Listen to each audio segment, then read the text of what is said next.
Long ago, before the world grew loud with machines and men who built wings of iron, there was a village called Owu, a place wrapped in silence and music, where the trees whispered old secrets and the rivers answered with songs. In this village lived Ajadi, a man not born of kings but carried the dignity of one. He was a farmer, strong, simple, and wise. His words were few, but when he spoke, even elders listened. The people respected him not for what he had, but for who he was, a man of honor, a man of stillness. And then there was Abefe. Her name meant the one who is pleaded to love, and she was, as her name promised, graceful, quiet, and deeply rooted like the Iroko tree. Her beauty was not loud. She walked gently, but even the wind paused when she passed. Though born into nobility, she washed her mother's feet and served the ill without fanfare. She was light wrapped in silence, but some mistook her quietness for pride. They did not understand that her stillness was her power. In a world that shouted for attention, Abefe chose dignity. It was after the New Yam festival, beneath the ancient mango tree, that Ajadi truly saw her. Not as others did, but as the gods might. He had watched her move, the calm in her stride, the careful way she held a gourd of water. "You walk like the daughter of a goddess," Ajadi said softly. "Whoever marries you will have joy everlasting." Abefe looked at him with eyes that held rivers and replied with a faint smile, "Pray I do not wait in vain." And that was how their story began. But before Ajadi, there had been Adekunle, a celebrated hunter from the next village. His muscles spoke of bravery, his voice of confidence. He had captured Abefe's heart with promises of love and a future together. Their betrothal was blessed by elders and celebrated with yam, palm wine, and dancing. The villagers sang, "When the season turns, he will return for her." So Abefe waited. One season turned, then another. The rains came and went. Still she waited. Suitors came bearing gifts, goats and cowries. She refused them all. Her heart was with Adekunle.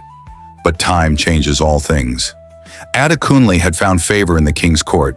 He no longer hunted in bushes, but walked beside warriors and chiefs.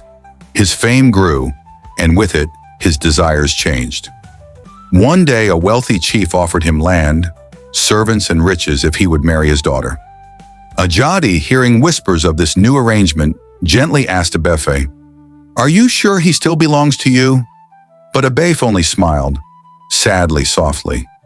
"He gave me his word," she said. "A good man keeps his vow." Then came the day of drums. Abefe had gone to the market with her woven cloth. The air was filled with music, dancing, and the smell of roasted yam. Curious, she asked, "Whose wedding do we celebrate?" An old woman balancing calabashes on her head answered, "It is Adekunle. He weds the chief's daughter today. Look, the dancers wear red for royalty." Abefe did not faint. She did not weep. She turned, walked home, and placed her cloth gently beside her mother's hearth. But inside her, something broke, something delicate, something sacred. Ajadi came to her that evening. She no longer sang. She did not go to the stream. Her laughter, once like wind chimes, had gone silent. "Ajadi," she asked one night, her voice barely a whisper, "did I not wait well?" He held her hands, stayed by her side, and said no words. Some pains, he knew, cannot be touched with speech, but silence too can love. Still, her body withered, her eyes dulled. She became like a fading shadow. Then came the fever. No herbalist could cure her. No chant could lift the weight from her soul. She drifted closer to death, and the village held its breath. Ajadi, desperate, sought out the oldest priestess in the sacred grove. She listened to his plea and then closed her eyes, whispering to the spirits of the land. When she opened them, her voice was heavy. "Abefe is bound by her own oath," she said. In her grief, she went to the sacred river and vowed, "If I cannot have Adekunle, may I never marry another. May I die a maiden." The river goddess Osun heard her. "That vow has become a curse. Now her love for you cannot blossom without consequence." Ajadi dropped to his knees. "What must I do?" he asked. The priestess replied, "Bring a white goat, 3 calabashes of honey, fine woven cloth, and sing a song by the river, not from your lips but from your heart." So Ajadi gathered the offerings. At dawn, he walked to the river's edge, placed the gifts on the stone, and knelt. He sang, not as a singer, but as a man laying bare his soul. He spoke of Abefe's kindness, her patience, her laughter. He begged for her life, not for himself, but for a love too rare to lose. The river, they say, grew quiet. A wind circled the shrine, and the trees stopped swaying. Then came a soft splash, like a whisper from the goddess herself. That night, Abefe stirred. Her fever broke. Her skin warmed. Her voice returned. She awoke, looked at Ajadi, and saw not just a friend, but a man whose love had bent the will of the gods. They were married under the full moon. The village rejoiced.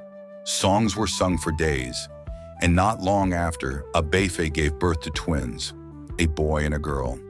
They named them Refe Murawa and Iferomiwa. As for Adekunle, he grew richer still. His name echoed in palaces. His hunting tales were told far and wide. But his eyes never laughed again. In his chamber stood a small wooden carving, Abefe's likeness. And sometimes, when alone, he would stare at it for hours, remembering what he had lost while chasing gold. Because wealth may comfort the body, but only love fills the soul. And so, when the wind blows gently through Owu, the villagers say you can still hear her name whispered. Abefe, the woman who waited, the one who kept her vow, the one whose love returned her from the edge. A lesson to all who listen. Do not swear in sorrow. Do not promise love you cannot honor. And when love comes, true love, hold it, guard it, for it may be the very thing that brings you back to life.